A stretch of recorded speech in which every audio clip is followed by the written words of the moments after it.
వేడుకల్లో భాగంగా ఇప్పటి వరకు సహస్రగల హనుమాన్ చాలీసా పారాయణ మరి ప్రారంభించే సమయానికి కూడా మాకు డౌట్గానే ఉంది. మనం స్వామిని 1000 గొంతులతో కలిసి పాడతామని చెప్పాం. మరి ఇప్పుడు నిజంగా ఆనందంగా ఉంది. 1000 కాదండి, 2000 మంది వచ్చున్నారు. ఇక్కడ ఎవరు వెళ్ళొద్దని దయచేసి. ఇది చాలా ముఖ్యమైనటువంటి విషయం. ప్రతి ఉగాది రోజున కూడా పంచాంగ శ్రవణం వినటం అనేది ఈ రాబోయే సంవత్సరంలో ఎలా ఉంటుంది మనకి అనేటువంటి విశేషమైనటువంటి విషయాలు చెప్తానికి మరి గురువు గారు పూజ్యులు శ్రీ మునుకుట్ల విశ్వనాథ శర్మ గారు ఇచ్చేస్తున్నారు. మన అదృష్టం. ఎందుకంటే తెలుగు సంస్కృతి సాంప్రదాయాల గొప్పతనాన్ని తెలియజేస్తూ భాషాభివృద్ధికి అవిశ్రాంతి కృషి చేస్తున్నారు. తెనాలి వాసి మునుకుట్ల విశ్వనాథ శర్మ గారు విశ్వవసునామ సంవత్సరం ఉగాది పంచాంగ శ్రవణం చేయడానికి మీ అందరి హర్షధ్వానాల మధ్య వారిని సగౌరవంగా వేదికలకు ఆహ్వానిస్తున్నారు. ప్రణత క్లేశనాశాయ గోవిందాయ నమో నమః. యశివో నామ రూపాభ్యాం యా దేవీ సర్వమంగళ తయో సంస్మరణాత్ పుంసాం సర్వతో జయమంగళం. శరదిందు వికాస మందహాసాం స్ఫురదిందీవర లోచనాభిరామాం అరవింద సమాన సుందరాస్యాం అరవిందాసన సుందరీం ఉపాసే. భక్త మహాశయులారా, ఇంతవరకు కలములతో చప్పట్లు కొట్టాలి. ఎంత పెద్దగా చప్పట్లు కొడితే అంతగా మీరు శ్రద్ధగా ఉన్నట్లు. చాలా సంతోషము. ఇంకా నా మాట తప్పితే ఇంకెవరి మాట వినపడకూడదు.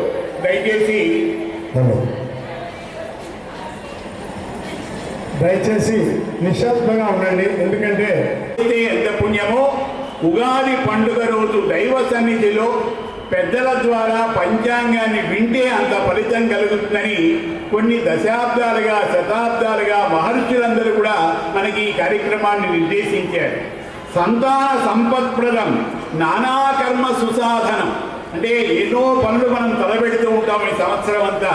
అవన్నీ కూడా సుసాధనం కావాలంటే అంటే జయప్రదంగా నెరవేరాలన్నా పంచాంగం ఆకర్ణ్యతాం. ఆ పంచాంగాన్ని వినమన్నారు. ఇందులో ఏమీ శ్రమ లేదు. అంటే ఈ సంవత్సరం ఎలా ఉంటుందో మరి ఏమిటి పంచాంగం అంటే పృథివీ వారంచ నక్షత్రం యోగ కరణమేవచ పంచాంగమికి జానీయ తల్లోక సాధన కారణం. అంటే తిథి ఏమిటి, వారం ఏమిటి, నక్షత్రం ఏమిటి, కరణం ఏమిటి అని ఏ రోజు మనం సంకల్పంలో చెప్పుకుంటాం. ఈరోజు ఫలానా తిథి, ఫలానా వారము, ఫలానా నక్షత్రం అని చెప్పుకుంటాం. అది తిథివార నక్షత్రములతో కూడినటువంటి పంచాంగములతో కూడినటువంటి పంచాంగం. అందులో అమ్మవారి యొక్క సన్నిధిలో మనం వింటున్నాం. వాసవి కన్యకామాత జై వాసవి అని 3 సార్లు గట్టిగా చెప్పండి. జై వాసవి మాత, జై వాసవి మాత, జై వాసవి మాత. శ్రీమాత శ్రీ మహారాజ్ఞి శ్రీమత్ సింహాకుండ సంభూత దేవకార్య సముద్యత అని అమ్మవారు మాతృస్వరూపిణిగా మనం భావించాలి. అమ్మ దయ ఉంటే అన్నీ ఉన్నట్లే, అమ్మ దయ లేకపోతే ఏమీ లేనట్లే. బ్రహ్మ విష్ణు మహేశ్వరులు కూడా శక్తి ఇచ్చే తల్లి ఆ పరాశక్తి కన్యకా పరమేశ్వరి మాత. అందుకని చైతన్య రూపిణి శుద్ధ మాయా స్వరూపిణి అని అమ్మవారికి వాసవి అనేటువంటి పదానికి అర్థంట. సౌందర్యము, బలము, ఐశ్వర్యము, మేధస్సు ఈ 4 కూడా కన్యకా పరమేశ్వరి అమ్మవారి యొక్క రూపాలుగా చెప్పారు. అటువంటి తల్లి యొక్క దయ మనందరికీ కలగాలని యాదేవి సర్వభూతేషు మాతృరూపేణ సంస్థిత నమస్తస్యై నమస్తస్యై నమస్తస్యై నమో నమః అని ప్రార్థన చేస్తూ, మరి ఈ సంవత్సరం పేరు విశ్వావసునామ సంవత్సరం. అదేమిటండి, 3 నెలల ముందుగానే మనం సంవత్సరాలు జరుపుకున్నాం కదా, న్యూ ఇయర్. ఇదేమిటి కొత్త సంవత్సరం అని చెప్పి అనుకోకూడదు. అది లౌకికమైనటువంటి న్యూ ఇయర్.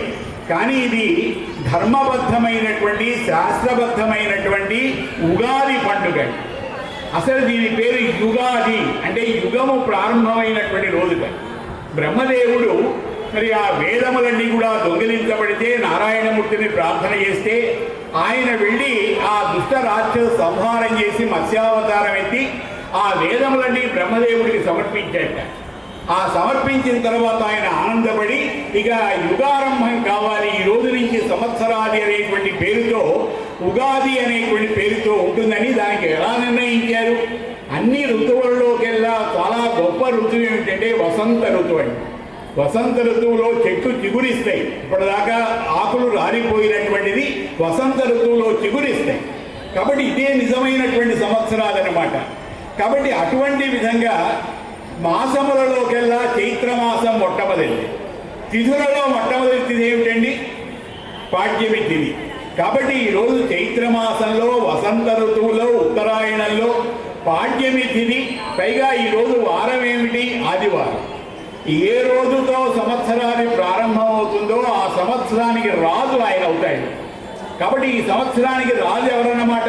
సూర్య భగవానుడు, రవి సూర్య భగవానుడు. కాబట్టి సూర్యుడు రాజు అవ్వటం వల్ల ఏం కలుగుతుందో దాన్ని ఇప్పుడు మనం చూస్తాం. విశ్వావసు అంటే విశ్వం అంటే ప్రపంచం, వసు అంటే బంగారం. ఈ ప్రపంచమంతా కూడా లక్ష్మీ సంపన్నమై బంగారు మయంగా ఉండి ప్రజలందరి యొక్క హృదయములలో కూడా ఆనందాన్ని వెరసిల్లేటువంటి సంవత్సరం కాబట్టి దీనికి విశ్వావసు అనేటువంటి పేరు వచ్చిందండి. పేరులోనే చాలా ఆనందం ఉన్నది. గట్టిగా చప్పట్లు కొట్టండి. అది నిజమైనటువంటి సార్థక నామధేయం కావాలి. లోకానికందరికీ క్షేమం కలగాలి. ఇంతకుముందు రాక్షసనామ సంవత్సరం అని, క్రోధినామ సంవత్సరం అని పేరు వింటేనే భయంగా ఉండేది. కానీ విశ్వావసు అనేటువంటి పేరు చాలా గొప్పది. ఆయన గొప్ప గంధర్వుంట విశ్వావసు అనేటువంటి వాడు. వివాహ సమయంలో భార్యాభర్తల మధ్య అనురాగం కలగడానికి విశ్వావసు అనేటువంటి గంధర్వుడిని ఆహ్వానిస్తారు. అప్పుడు ఆ విధమైనటువంటి మంత్రాలు చదువుతారు. అలాగే ప్రజలలో కూడా ఒక రకమైన ప్రేమ అనురాగాలు పెరగడానికి ఈ సంవత్సరం ఎంతో ఉపకరిస్తుందట. అటువంటి విశ్వావసునామ సంవత్సరంలో మనం ముఖ్యంగా విశ్వాసమైన ఫలితాలు పొందే అవకాశం కనబడుతున్నది. నవనాయకులలో పాపులకు ఆరాధించాలి. సంవత్సరం అంతా కూడా కొత్త ప్రభుత్వం ఏర్పడగానే రక్షణ శాఖ మంత్రి ఒకడు, మరి లేకపోతే కార్మిక శాఖ మంత్రి ఒకడిని ఎలా ఏర్పాటు చేస్తారో ఈ సంవత్సరాది నుంచి కూడా నవనాయకులు ఈ లోకాన్ని పరిపాలిస్తారు. ఆ నవనాయకులలో 6 పాపులుగా ఉన్నారు, 3 మాత్రమే పుణ్యాత్ములుగా ఉన్నారు ఈ సంవత్సరం. దీనివల్ల ఏం జరుగుతుందో చెప్పారు. ఆర్థిక సమస్యలు అధిగమించడానికి ప్రస్తుత ప్రభుత్వం ఎంతో శ్రమించి మెరుగైన ఫలితాలు సాధించగలుగుతాయి. ఆర్థికంగా బాగా మనం కూడుకోపోయి ఉన్నాం, ఇబ్బందులు పడుతున్నాం. ఈ ఆర్థిక స్థితులు మెరుగుపరగటానికి ఈ విశ్వావసునామ సంవత్సరము చాలా అనుకూలంగా ఉంటుందిగా కొంతవరకు బయటపడతాం. తర్వాత సరిహద్దులో యుద్ధ వాతావరణం ఉన్న మన సైనికులు చాలా చాకచక్యంగా ప్రవర్తించి వారిని దూరంగా పంపించి మన దేశాన్ని రక్షించగలుగుతారు. వారు ఎంతో కష్టపడి ఎండనక వాననక రాత్రింబవళ్ళు అలా కష్టపడి మన దేశాన్ని కాపాడుతున్నారండి. వారికి ఎంత మనం కృతజ్ఞత కలిగి ఉండాలి. వారికి సైనికులకు ఈ సంవత్సరం చాలా మరి అనుకూలమైన కాలంగా చెప్పారు. అంతరిక్ష పరిశోధనలు విజయవంతం అవుతాయిట, మెట్ట భూములు విరివిగా ఫలిస్తాయిట, రైతన్నలు చాలా ఆనందంగా ఉంటాయి. రైతు ఆనందంగా ఉంటే లోకమంతా ఆనందంగా ఉంటుంది. పాడి పంటలు ఇచ్చేవాడు రైతే కదా. కాబట్టి ఈ సంవత్సరం రైతన్నలకి చాలా అనుకూలమైన కాలంగా ఉన్నది. ప్రభుత్వం రైతన్నల సంక్షేమానికి కట్టుబడి గిట్టుబాటు ధరలు వచ్చే ప్రయత్నం చేస్తుందిట.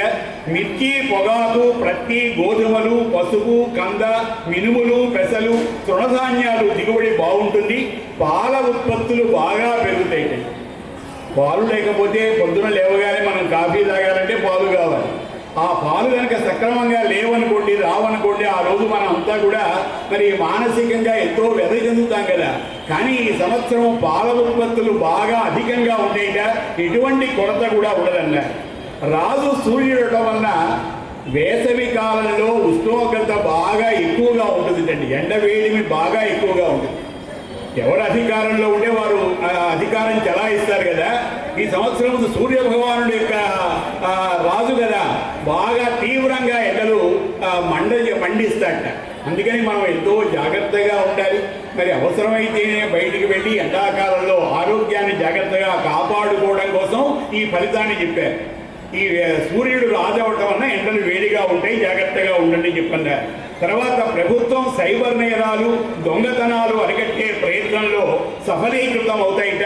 చైత్రమాసంలో కొంత రాజకీయ కల్లోలాలు జరిగే అవకాశం ఉంది కేంద్రంలో కానీ రాష్ట్రంలో కానీ. ఈ చైత్రమాసంలోనే కొన్ని కల్లోలాలు జరిగే అవకాశం ఉందన్నారు.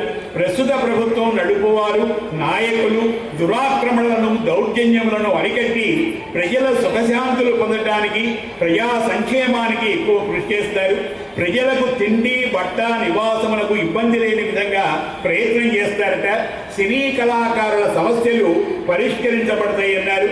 రైతుల సమస్యలు అడిగి తెలుసుకుని పరిష్కరిస్తారట. నీటి కొరత లేకుండా ప్రాజెక్టుల నిర్మాణం కూడా జరుగుతుంది. కేంద్ర ప్రభుత్వాన్ని ప్రతిపక్షాలు ఇబ్బంది పెట్టడానికి ప్రయత్నం చేస్తే కానీ సమర్థవంతంగా కేంద్ర ప్రభుత్వం ఎదుర్కొని మరి విజయాన్ని సాధించగలుగుతారని కూడా రాశారు. అమెరికా దేశంలో ఉద్యోగ అవకాశాలు చాలా క్లిష్టతరంగా మారుతున్నాయిట. కాబట్టి ఇంత ముందులాగా వెళ్ళి ఉద్యోగం చేయడానికి కొంచెం ఇబ్బందులు కలుగుతాయి, చాలా జాగ్రత్తగా ఉండాలని చెప్పి రాశారు. ఇప్పుడు నవనాయకుల యొక్క ఫలితాలు చెప్పిన తర్వాత రాశి ఫలితాలు, ఎవరి రాశి ఎలా ఉన్నది, ఎవరి ఆదాయం ఎలా ఉన్నది అది కూడా మనం తెలుసుకోవడానికి ప్రయత్నం చేద్దాం. ఆపదామపహర్తారం దాతారం సర్వసంపదాం లోకాభిరామం శ్రీరామం భూయో భూయో నమామ్యమని ఆపదలన్నీ పోగొట్టేవాడు, సంపదలు ఇచ్చేటువంటి వాడు.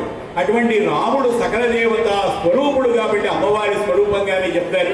రామనామాన్ని ఒక్కసారి మనం పలికి నిజమైనటువంటి పండుగ ఏమిటంటే 10 మంది కలిసి భగవంతుని సన్నిధిలో సంకీర్తన చేయటమేనే.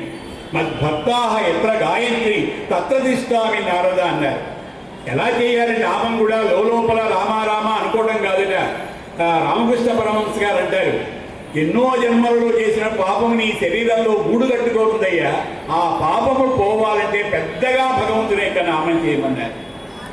చితులారంగ శివుని పూజింపడేని, నోరు నవ్వంగ హరికీర్తి నుడువడేని, దయయు సత్యము లోనుగా తలపడేని, కలుగనేటికి తల్లుల కడుపు చేటు. మానవ జన్మ రాగానే సరిపోలా, ఈ నోరునందుకు భగవంతుని యొక్క నామమే చేయాలి. గట్టిగా అందరూ పలకండి, శ్రీరామ్ జయ రామ్ జయ జయ రామ్, శ్రీరామ్ జయ రామ్ జయ జయ రామ్, శ్రీరామ్ జయ రామ్ జయ జయ రామ్, శ్రీరామ్ జయ రామ్ జయ జయ రామ్,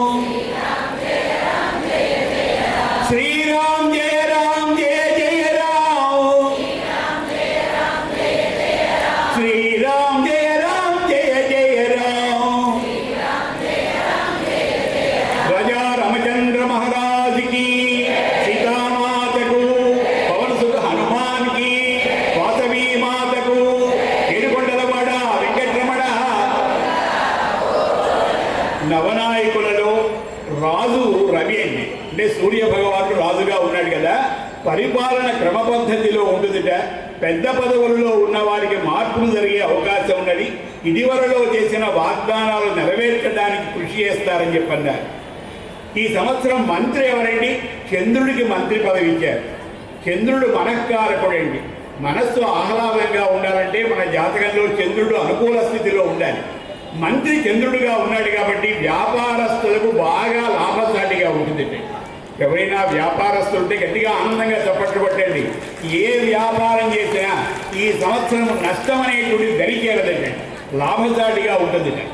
అల్పసంఖ్యాకుల సంక్షేమానికి కృషి ఎక్కువగా జరుగుతుంది. శరీరంగము కళలకు ప్రాముఖ్యత ఏర్పడుతుంది. పరిపాలన సమర్థవంతంగా జరగడానికి ఉద్యోగస్తుల యొక్క తోడ్పాటు బాగా అనుకూలిస్తుంది. ప్రభుత్వం వారు బాగా చేశారంటే ఉద్యోగస్తులు అనుకూలిస్తేనే కదా, వారు బాగా చేస్తేనే కదా. కాబట్టి ఉద్యోగస్తులు బాగా సహకరిస్తారట, పరిపాలన బాగా సాగుతుందని చెప్పన్నారు. 3 సైన్యాధిపతి రవి అంటే మా ముఖ్యమంత్రి గారి దగ్గర మంచి పోర్టుఫోలియోని ఆయనే ఉంచుకుంటారు ప్రధానమైనటువంటివి. అలాగే కేంద్రాల్లో ప్రధానమంత్రి కానీ ఇక్కడ ముఖ్యమంత్రి కానీ అలాగే ఉంచుకుంటారు. అందుకని సూర్య భగవానుడికి ఈ సంవత్సరం 4 అధికారాలు వచ్చినాయి. ఈ సైన్యాధిపతి కూడా సూర్యుడేట. సైన్యాధికారులకు స్థానచలనాలు జరుగుతాయి, రక్షణ శాఖకు అధికారాలు పెరుగుతాయి, అంతరిక్ష పరిశోధకులకు నూతన పథకాలకు నిధులు అధికంగా కేటాయిస్తారు. భారతదేశ ఖ్యాతి మరింత పెరుగుతుంది. మన భారతదేశం అన్ని దేశాల్లో కంటే బాగా కీర్తి ప్రతిష్టలు పొందేటువంటి అవకాశం చాలా దగ్గరలో ఉన్నది. మనకు ఆనందం కదండి. భారతదేశం అంటే భా అంటే భాష, రా అంటే రమ, తా అంటే తపస్సు, చదువుగలిగిన మాత సద్వంశజాత, మాతలందరి మాత మా భరతమాత. అటువంటి భారతదేశంలో పుట్టినందుకు మనం గర్వపడాలి. కర్మభూమి చాలా గట్టిగా కొట్టండి, ఏమి ఇబ్బంది లేదు. నన్ను కొడితే తప్పు కానీ తప్పట్లు కొడితే తప్పు లేదు. కాబట్టి ఆ భగవంతుని యొక్క కటాక్షం కలగటానికి భారతదేశంలో కర్మభూమిలో మనం పుట్టాము, చాలా ఆనందకరమైనటువంటి. తర్వాత సస్యాధిపతి గురుడండి. అన్ని రకముల పంటలు బాగా పెరిగి రైతన్న ఆనందంగా ఉంటాడు. శనగ, గోధుమ, మిర్చి, ధనియాలు విశేషంగా పండుతాయి. బంగారము, వెండి ధరలు మాత్రం హెచ్చు తగ్గులు కలిగి ఉంటాయి. ఈ రోజున్న ధర రేపు ఉండదు, రేపు బాగా పెరగవచ్చు, మళ్ళీ 4 రోజులు తగ్గవచ్చు, కానీ స్థిరత్వం ఉండదు.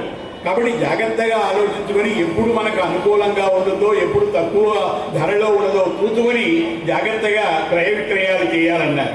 తర్వాత ధాన్యాధిపతి కుజుడండి. ఎర్రని నేలలు, మెట్ట పంటలు, వేరుశెనగ, మిర్చి బాగా పండుతాయి.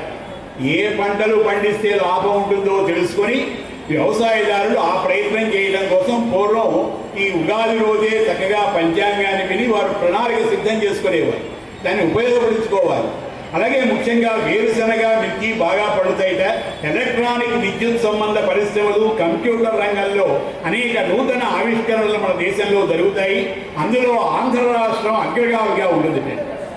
ఆ భారతదేశం ఆంధ్రదేశం అగ్రగామిగా ఉండేటువంటి అవకాశం కంప్యూటర్ రంగంలో ఉందని చెప్పన్నారు. అర్ఘాధిపతి సూర్యుడు. వస్తువుల ధరలు పెరిగి నిల్వదారులకు విశేష లాభాలు పొందుతాయి. ఇలా చెప్పాను కదా, వ్యాపారస్తులైన వారు ఈ సంవత్సరం ఎంత వస్తువులు నిల్వ చేస్తే అంతగా లాభమే వస్తాయి. కొన్నిసార్లు ధర పడిపోయి నిల్వ చేసినటువంటి సరైనటువంటి ధరలు రాక నష్టపోతుంటారు. కానీ ఈ సంవత్సరం ఎంత నిల్వ చేస్తే అంత లాభాలు వచ్చే అవకాశం ఉంది.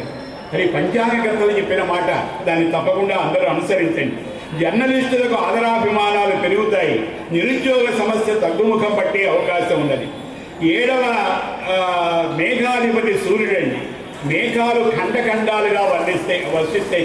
అంటే ఈ సంవత్సరం రామలింగేశ్వరపేటలో వర్షం కురిసింది అనుకోండి, ఇక్కడ ఏమీ ఒక చుక్క కూడా నీరు ఉండదు.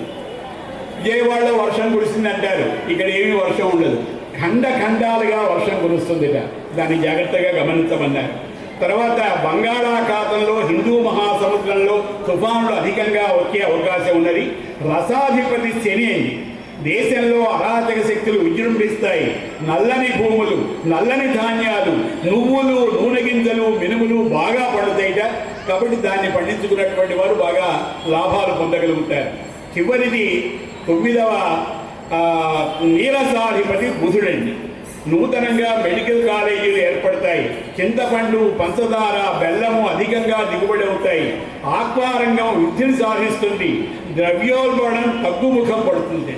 ఆ ద్రవ్యోల్బణం అనేది బాగా తగ్గుముఖం పట్టి మళ్ళీ కొంతవరకు ఆర్థిక పరిపుష్టి ఏర్పడేటువంటి అవకాశం ఉందని చెప్పి అన్నారు. ఇంతవరకు మనం నవనాయకుల యొక్క ఫలితాలు, సంవత్సర ఫలితాలు తెలుసుకున్నాం. కానీ పంచాంగం ఉంటే చాలా విషయాలు ఉన్నాయి. కాబట్టి ఎక్కువ సమయం మళ్ళీ మిమ్మల్ని ఇబ్బంది పెట్టకుండా చాలా క్లుప్తంగా 8:15 అయింది. సరిగ్గా ఒక అరగంటలో 8:40 కల్లా కార్యక్రమం పూర్తి చేస్తాను. ఒక 10-15 నిమిషాలే కాబట్టి జాగ్రత్తగా ఉండి. ఇతర దేశాల్లో ఉన్నాయి కానీ మనకేమీ కూడా వర్తించవు. 2 చంద్రగ్రహణాలు మాత్రమే ఉన్నాయి. ఎప్పుడు భాద్రపద మాసంలో శుద్ధ పూర్ణమి ఆదివారం రాహుగ్రస్త సంపూర్ణ చంద్రగ్రహణం అంటే వినాయక చవితి తర్వాత వచ్చేటువంటి పౌర్ణమి రోజు చంద్రగ్రహణం ఏర్పడుతున్నది. అది రాత్రి 9:56 వస్తున్నది. రాత్రి 1:26 దాకా ఉన్నది. కాబట్టి దాంట్లో నియమం ఏమిటంటే రాత్రి పూట మాత్రం భోజనం చేయకుండా ఉంటే చాలు. మరి పెద్దవారైన వారు, చిన్నపిల్లలు, తెల్లైనటువంటి వారు 9 గంటలకి గ్రహణం ఏర్పడుతున్నది కాబట్టి 6-7 కల్లా ఏదైనా అల్పాహారం తీసుకొని అలా గడపవచ్చు. తర్వాత రాత్రి శతభిష పూర్వాభాద్ర నక్షత్రముల వారు సంభవించడం వలన ఆ నక్షత్రంలో పుట్టిన వారు ఆ గ్రహణం చూడకుండా ఉంటే మంచిది. గర్భిణీ స్త్రీలు ప్రశాంతంగా నిద్రపోవాలి. చంద్రగ్రహణమే కదా, మనకేమీ ఇబ్బంది లేదు అనుకోకూడదు. ఆ గ్రహణ సమయంలో గర్భిణీ స్త్రీలు అయినటువంటి వారు ప్రశాంతంగా నిద్రపోవడం చాలా మంచిది. 2వ చంద్రగ్రహణము మార్చి 3వ తేదీ అంటే వచ్చే ఫాల్గుణ మాసంలో మార్చి 3వ తేదీ మంగళవారం ఫాల్గుణ శుక్ల పూర్ణిమ రోజు వస్తున్నది. కానీ మధ్యాహ్నం 3:10 చంద్రగ్రహణం అండి. అదేమిటండి, చంద్రగ్రహణం అంటే రాత్రి కూడా రావాలి కదా. అయితే ఇతర దేశాల్లో అలా ప్రత్యనిస్తూ వచ్చి మధ్యాహ్నం 3:10 వస్తుంది. కానీ మనకు మాత్రం కనపడదు. ఎప్పుడు కనపడుతుంది? మోక్షం అయ్యేటప్పుడు రాత్రి 6:46 మోక్షం అవుతుంది. అప్పుడు ఒక 10-15 నిమిషాలు మనకు లీలగా కనపడుతుంది. కాబట్టి ఆ సమయంలో 11/6/22 నుంచి 12/7/25 వరకు మూఢమి ఉన్నది. శుక్రమూఢమి, కృష్ణ 2 మూఢములు అంటారు. మూఢమిలో ఇల్లు కట్టకూడదని కానీ చెక్క ఉంటారు. ఇక సంక్రాంతి విషయాన్ని చెప్తున్నాను. ప్రతివారు కూడా పంచాంగం లాగానే ఈ సంవత్సరం సంక్రాంతి పురుషుడు ఏ వాహనం మీద వస్తున్నాడు, ఎటువంటి ఫలితాలు కలుగుతాయని చెప్పి 8 నిమిషాలకు ప్రవేశిస్తున్నాడు. ఆ రాత్రి కూడా మనం పండగ చేసుకోం కదా. సంక్రాంతి పండగ ఎప్పుడు చేసుకోవాలి? ఈ సంవత్సరం 15వ తేదీ చేసుకోవాలి. ఎప్పుడు 13, 14 అట్లా వస్తుంటుంది. కానీ ఈ సంవత్సరం సంక్రాంతి పండుగ 15వ తేదీ జరుపుకోవాలన్నారు. విచిత్ర వస్త్రధారణతో వస్తున్నారు. వరాహ వాహనం మీద వస్తున్నాడు. తర్వాత కమల పుష్పం ధరించి అందరూ కూడా హృదయపూర్వకంగా ఆ రాశి ఫలాలు కూడా తెలుసుకొని స్వామి కటాక్షంతో మనందరం కూడా తీర్థ ప్రసాదాలు. ఆంజనేయ స్వామి సేవ ఎంత వైభవంగా జరిగితే దేశం అంత క్షేమంగా ఉంటుంది. మన గణపతి సచ్చిదానంద స్వామి ఒక శ్లోకం చెప్పారు. త్వమస్మిన్ కార్య నిర్యోగే ప్రమాణం హరిసత్తమ హనుమాన్ యత్నమాస్తాయ దుఃఖక్షయకరో భవ. ఆయన నిర్మించిన అన్ని దేవాలయాల్లో ముఖమంటపం మీద ఆ శ్లోకం వేశారు. అంటే ఏమిటి? అమ్మవారు ఆంజనేయ స్వామిని కోరుకుంటుంది, ఆయన నేను కష్టాల్లో ఉన్నాను, ఇబ్బందుల్లో ఉన్నాను, నా కష్టములు నెరవేర్చడంలో నీకంటే ఎవరు గనులు లేరయ్యా, నడువు బిగించు, స్వామితో నా విషయం చెప్పు, నా కష్టములన్నీ గట్టెక్కించు అన్నారు. అటువంటి ఆంజనేయ స్వామిని మనం కూడా ప్రతి సంవత్సరము ఇటువంటి హనుమాన్ చాలీసా పారాయణలతో హనుమాన్ సేవా సమితి వారు మా వరదరాజులు గారు ఎంతమంది చేస్తే అంత పుణ్యం అనేటువంటి భావంతో ఇంత వైభవంగా చేశారు. మనోజవం మారుత తుల్య వేగం జితేంద్రియం బుద్ధిమతాం వరిష్టం వాతాత్మయం వానరయూధ ముఖ్యం శ్రీరామదూతం శిరసా నమామి. గోస్పదీకృత వారాసిం మసకీకృత రాక్షసం రామాయణ మహామాలారత్నం వందే అనిలాత్మయం. అనిలుడంటే వాయుదేవుడు, వాయుపుత్రుడైనటువంటి ఓ హనుమాన్ నడువు బిగించవయ్యా, నా కష్టము నుంచి నన్ను గట్టెక్కించని ప్రార్థన చేస్తూ మొదటి రాశి మేషరాశి వారే. అశ్విని 1, 2, 3, 4 పాదాల్లో పుట్టినవారు, భరణి 1, 2, 3, 4 పాదాల్లో పుట్టినవారు, కృత్తిక 1వ పాదంలో పుట్టినవారు, వీరందరూ మేషరాశికి చెందిన వారు అవుతారే.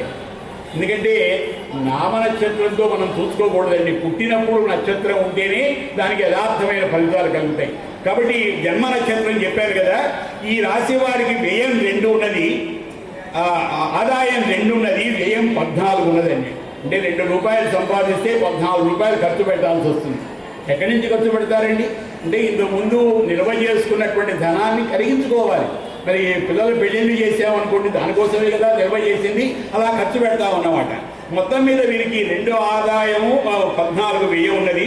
ఈ రాశి స్త్రీ పురుషాదులకు అనుకూల కాలము, భాగ్య వ్యయాధిపతి అయిన గురుడు 2, 3 స్థానాల్లో సంచారం చేస్తున్నాడు. ఉద్యోగులకు ఈ సంవత్సరం చాలా మంచి కాలము. ప్రమోషన్లతో కూడిన బదిలీలు జరుగుతాయి. రాజకీయ నాయకులకు గురుబలం బాగుంది. అధినాయకులతో సఖ్యత ఉంటుంది. ప్రజలలో గుర్తింపు ఉంటుంది.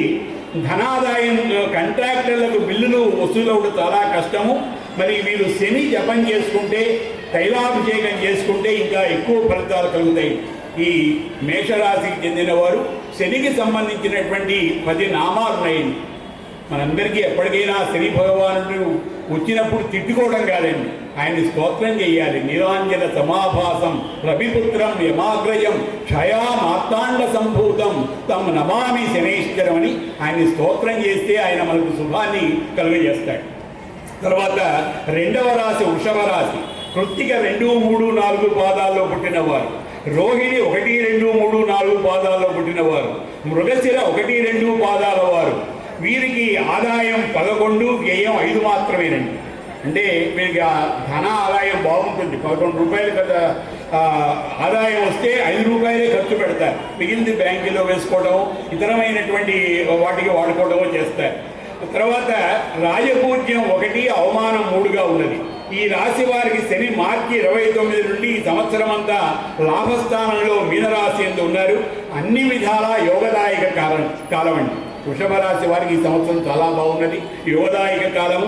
2 పంటలు బాగా పండుతాయి. తర్వాత అధికార బలం ఉపయోగించి ముందుకు పోతారు. దీర్ఘ రోగాలు నివారణ జరుగుతుంది. కాబట్టి ఈ రాశి స్త్రీలకు కోరుకున్న లక్షణాలు గల వరుణితో వివాహం జరుగుతుందండి. ఎవరైనా వృషభ రాశి వారు పెళ్లిగానే అమ్మాయిలు ఉంటే ఈ సంవత్సరం తప్పకుండా ప్రయత్నం చేయండి. వారు అనుకూలమైనటువంటి అందమైనటువంటి వరుడు తప్పకుండా దొరుకుతాడు. దానికి మనకు రుక్మిణి కళ్యాణంలో పద్యం కూడా చెప్పారు. నమ్మితినా మనంబున సనాతనులైన ఉమామహేశుల మిమ్ము పురాణ దంపతుల మేలు భజించుదమ్మ మేటి పెద్దమ్మ దయాంబురాశివి కదమ్మ హరిపతి చేయుమమ్మ నిన్ను నమ్మిన వారికెన్నటికి నాశము లేదు కదమ్మ ఈశ్వరి.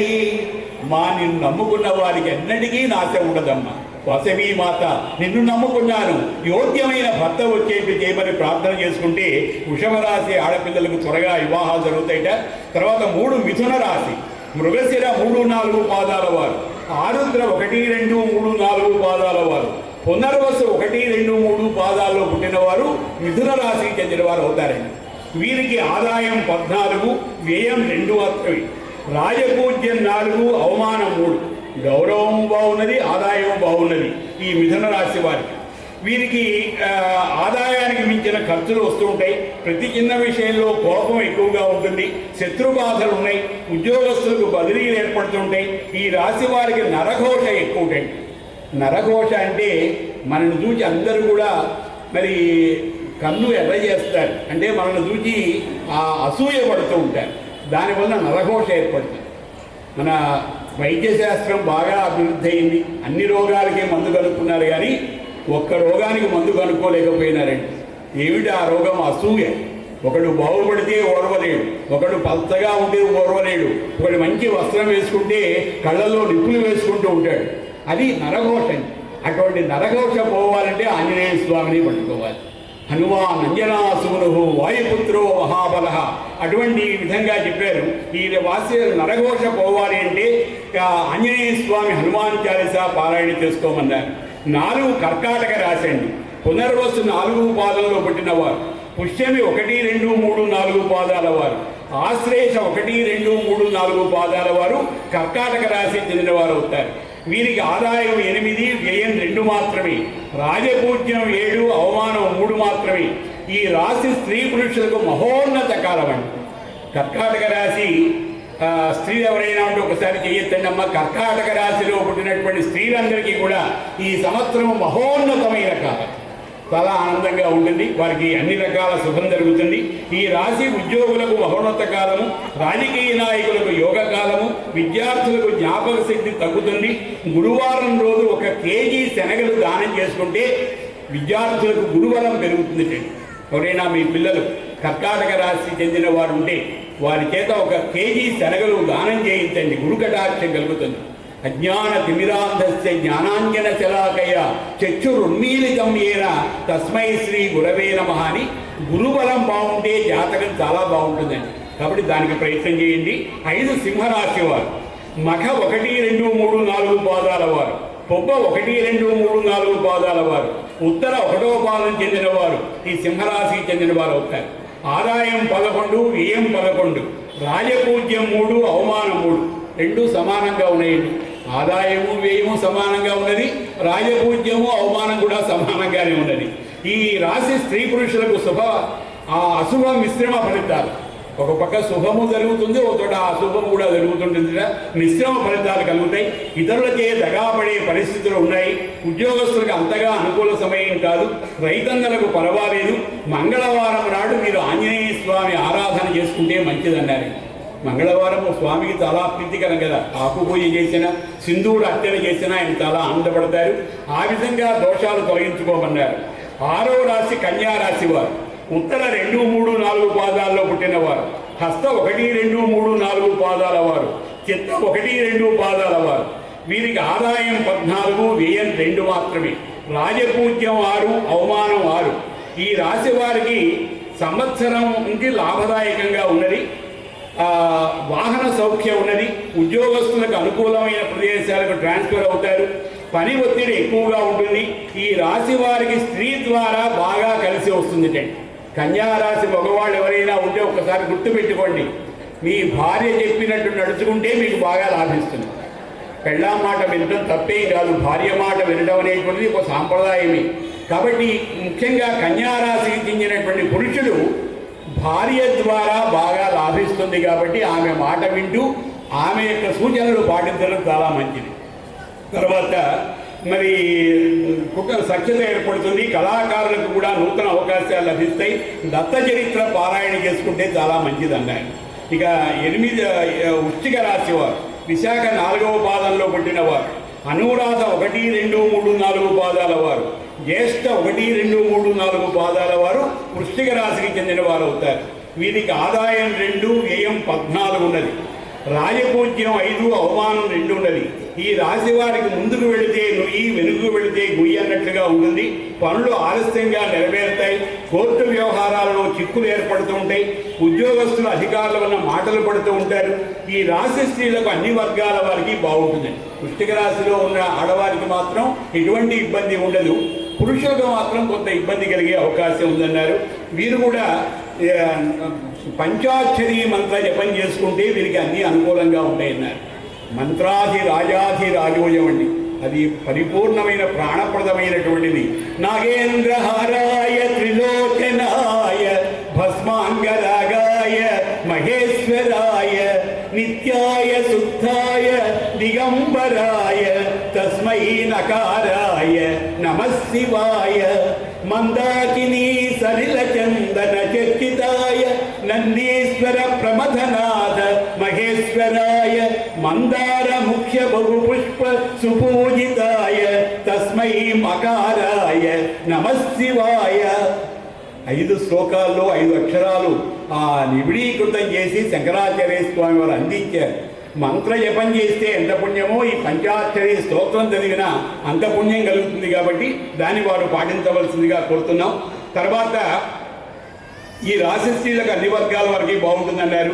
ధనస్సు రాశి మూల 1, 2, 3, 4 పాదాల వారు, పూర్వాషాఢ 1, 2, 3, 4 పాదాలు, ఉత్తరాషాఢ 1వ పాదం చెందిన వారు ఈ ధనస్సు రాశికి చెందిన వారు అవుతారు. ఈ రాశి వారికి యోగదాయక సమయం. చాకచక్యంగా పనులు పరిష్కరించుకుంటారు. మెడిసిన్ విద్యార్థులకు ర్యాంకులు వస్తాయి. ఉద్యోగులకు యోగదాయకం. ఈ రాశి వారు శనికి తైలాభిషేకం చేసుకుంటే మరి మూలా నక్షత్రం వారికి దూరం నుండి శుభదాయకంగా ఉంటుంది. తైలాభిషేకం చేసుకుంటే చాలా ఆనందంగా ఉంటుంది. శనికి ప్రీతికరమైన 10 నామాలు చెప్తానండి. ఎప్పటికైనా మన దగ్గరికి రాకుండా మనకు శుభం కలిగించడానికి ఆ 10 నామాలు చెప్పుకుంటే శనీశ్వరుడు ఆనందపడతాడట. శనికి ప్రీతికరమైన నామాలు గట్టిగా పలకండి. శనైశ్చర, కోణ, పింగళ, బభ్రు, కృష్ణ, రౌద్ర, అంతక, యమ, శౌరి, మంద, మందపల్లె అని స్వామికి మందుడని పేరు. అటువంటి ఆ స్వామి యొక్క నామాలు స్మరించిన వారి జోలికి ఆయన రానని చెప్పన్నారు. తర్వాత ఈ కుంభరాశి అండి, ధనిష్ట 3-4 పాదాల వారు, శతభిష 1, 2, 3, 4 పాదాల వారు, తర్వాత పూర్వాభాద్ర 1, 2, 3 పాదాల వారు. వీరికి ఆదాయం 8, వ్యయం 14, రాజపూజ్యం 7, అవమానం 8. ఈ రాశి వారికి మే 14 నుండి చాలా యోగదాయకంగా ఉన్నది. స్థిరాస్తిని అభివృద్ధి పరుచుకుంటారు, తీర్థయాత్రలు చేస్తారు, ఉద్యోగస్తులకు ఆలస్యంగా ప్రమోషన్లు వస్తాయి, రైతన్నలకు లాభదాయకంగా ఉంటుంది, ఆరోగ్య విషయంలో జాగ్రత్త వహించాలన్నారు. ఇక చివరి రాశి అండి మీనరాశి. దాన్ని చెప్పి అమ్మవారిని ఒక్కసారి మనం స్తుతించుకొని కార్యక్రమాన్ని పూర్తి చేస్తాను. ఇంత సమయమైనా ఇంత శ్రద్ధగా భక్తిగా ఓర్పుగా విన్న మీ అందరికీ కూడా పంచాంగ దేవత సకల శుభ పరంపరలు అందించాలని అందరూ ఒకసారి గట్టిగా కరతాళధ్వనులతో జై వాసవి మాత, జై వాసవి మాత. ఈ మీనరాశి వారు పూర్వాభాద్ర 4వ పాదంలో పుట్టినవారు, ఉత్తరాభాద్ర 1, 2, 3, 4 పాదాల వారు, రేవతి 1, 2, 3, 4 పాదాల వారు. వీరికి ఆదాయం 5, వ్యయం 5, రాజపూజ్యం 3, అవమానం 1. ప్రతి చిన్న విషయానికి ఎక్కువగా శ్రమపడాలి. వీరు ఆదాయానికి మించిన ఖర్చులు చేస్తారు. ఉద్యోగస్తులకు పై అధికారుల వల్ల ఒత్తిడి ఏర్పడుతుంది. వ్యాపారస్తులకు సామాన్యంగా ఉంటుంది. సంతాన సమస్యలు ఏర్పడతాయి. వీరు బుధ శుక్రవారములు అదృష్ట కాలం కాబట్టి సంకటహర చతుర్థి స్తోత్రం అండి. ప్రణమ్య శిరసాదేవం గౌరీపుత్రం వినాయకం భక్తావాసం స్మరే నిత్యం ఆయుష్ కామార్థ సిద్ధయే. ప్రథమం వక్రతుండంచ ఏకదంతం ద్వితీయకం తృతీయం కృష్ణపింగాక్షం గజవక్రం చతుర్థకం లంబోదరం పంచమంచ షష్ఠం వికటమేవచ సప్తమం విఘ్నరాజేంద్రం ధూమ్రవర్ణం తథాస్తమం నవమం బాలచంద్రంచ దశమంతు వినాయకం ఏకాదశం గణపతిం ద్వాదశంతు గజాననం అని ఆ నామాలు చదువుకొని ఆ దశ దోషాలని కూడా పోగొట్టుకోతున్నారు. గ్రహబలమేమి దైవానుగ్రహ బలమే బలముగాక అన్నారు. కొన్ని గ్రహాలు మనకు అనుకూలంగా ఉండవనుకోండి, గ్రహాలకన్నిటికీ అతీతుడైన వాడు ఎవరండి? రామచంద్రమూర్తి. ఆయన అనుగ్రహం ఉండే ఈ గ్రహాలు మనల్ని ఏమీ చేయలేవు. అటువంటి స్వామి యొక్క అనుగ్రహాన్ని అందరూ కూడా పొందవలసిందిగా కోరుకుంటూ చెప్పలేదా? ఎంత ఎలర్ట్గా వింటున్నారని పరీక్షించడం కోసం చాలా ఆనందంగా ఉన్నది. తులారాశి వారు చిత్త 3, 4 పాదాల వారు, స్వాతి 1, 2, 3, 4 పాదాల వారు, విశాఖ 1, 2, 3, 4 పాదాల వారు, 1, 2, 3 పాదాల వారు. వీరికి ఆదాయం 11, వ్యయం 5, రాజపూజ్యం 2, అవమానం 2. యోగకారకుడైన శని 6వ స్థానంలో ఉండటం వలన విశేషమైన యోగదాయక కాలం వీరికి. గత కొద్ది కాలంగా పడుతున్న బాధలన్నీ కూడా వీరు తొలగించుకుంటారండి. చాలా మంచి సమయం. గతంలో ఆగిపోయిన బాకీలు కూడా వసూలవుతాయి. ఉద్యోగుల్లో ఉన్న వారికి ఈ సంవత్సరం సఖ్యత ఏర్పడుతుంది. కళాకారులకు నూతన అవకాశాలు కలుగుతాయి. దత్త చరిత్ర పారాయణ చేసుకుంటే చాలా శుభం కలుగుతుంది. జటాధరం పాండురంగం శూలహస్తం కృపానిధి సర్వరోగహరం దేవం దత్తాత్రేయ మహం భజే. వృశ్చిక రాశి అండి, అది కూడా చదవలేదు కదా. మకర రాశి ఉత్తరాషాఢ 2, 3, 4 పాదాల వారు, శ్రవణం 1, 2, 3, 4 పాదాల వారు, ధనిష్ట 1, 2 పాదాల వారు మకర రాశి. ఆదాయం 8, వ్యయం 14, రాజపూజ్యం 4, అవమానం 5. ఈ రాశి వారికి శత్రుబాధలు రుణబాధలు అధికంగా ఉన్నాయి. పనులకు ఆటంకాలు కలుగుతాయి. భార్యాభర్తల మధ్య ప్రేమాభిమానాలు తగ్గుతాయి. ఉద్యోగస్తులకు ప్రమోషన్లో ఆలస్యం కలుగుతుంది. వ్యాపారస్తులకు పోటీ ఎక్కువగా ఉంటుంది. గురు కేతువులకు జపాలు చేయించుకోవాలి. విలువలు దానం చేయాలి. దానివల్ల శుభ ఫలితాలు కలుగుతాయి అన్నారు. మా అన్ని రాష్ట్రాల యొక్క ఫలితాలు తగినట్లేనా? అందరికీ కూడా సంతోషమైనట్టుగా ఒకసారి గట్టిగా మరి ఇంకా ఇతరమైనటువంటి విషయాలన్నీ కూడా స్పృశించడం జరిగింది. ఇప్పటికే మనం అనుకున్న సమయం పూర్తయింది కాబట్టి అమ్మవారిని ఒక చక్కటి శ్లోకంతో మనం కన్నికా పరమేశ్వరి మాత యొక్క సన్నిధిలో ఉన్నాం. ఈ క్షేత్రం ఎంత గొప్పదండి! ఇక్కడ ఏ కార్యక్రమం జరిగినా దిగ్విజయంగా జరుగుతుంది. ఎంతోమంది దేశ విదేశాల్లో ఉన్నటువంటి కళాకారులు వచ్చి ఇక్కడ కార్యక్రమాలు నిర్వహించారు. అటువంటి చక్కటి వేదిక మీద ఈరోజు పంచాంగాన్ని విన్న మీ అందరికీ కూడా శుభం కలగాలని, కామరూపిణి కావ్యమోదిని కంసమద్దను సోదరి సామవేద వివర్ధిని గుణసత్కని శుభదాయిని సోమసుందరి లోకపావని సూని మానసహారిణి కామితార్థ ఫలప్రదాయిని కన్యకా పరమేశ్వరి ప్రజాభ్య పరిపాలయంతాం న్యాయేన మార్గేణ మహీమహీషాః గో బ్రాహ్మణేభ్యః శుభమస్తు నిత్యం లోకాః సమస్తాః సుఖినో భవంతు. శ్రీయకాంతాయ కళ్యాణ నిధయేర్థినాం శ్రీ వెంకట నివాసాయ శ్రీనివాసాయ మంగళం. పెద్దలు చెప్పేటువంటి 2 సూచనలు విని ఒక్క క్షణం అలా కూర్చొని హారదైన తర్వాత అందరూ లేవండి. ప్రతి ఒక్కరు కూడా రైల్లో గారైనటువంటి శ్రీ నూకల వెంకట వేణుగోపాలరావు గారి ఆధ్వర్యంలో చేసినటువంటి అభివృద్ధి పదంలో నడుపుతున్నటువంటి ఈ దేవాలయ అభివృద్ధిలో మీ అందరూ కూడా చక్కగా ఇంత కార్యక్రమాన్ని ఇంతసేపు వీక్షణ ధన్యవాదాలు తెలుసుకుంటూ వారికి ఆరోగ్యం బాగా అందరి కర్తాభావంతో నూకల వెంకట వేణుగోపాలరావు గారు ఆరోగ్యంగా ఉండాలి అని మీరందరూ కూడా ఒక్కసారి మీ అందరూ